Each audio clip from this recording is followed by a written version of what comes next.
Hey there guys, what is up? In this video, we are going to show you how to edit tasks on Google Tasks. Now, if you thought that, oh, I made a mistake on the task that I gave to a teammate or a coworker and you want to edit it, it's quite simple. All you need to do is, of course, you need to sign into your Gmail or Google account that you're using for that Google task.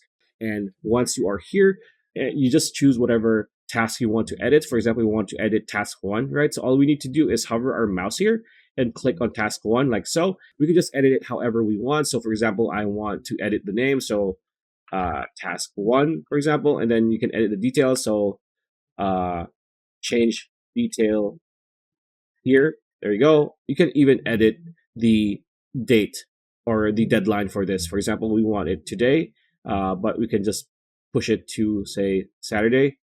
Like so. There you go. And the thing is, the good thing about Google Tasks is that you don't really need to click save because it automatically saves. So as you can see here, it is what it is. So as you can see here, task 1, change detail here, and I change the schedule. So if I refresh the page,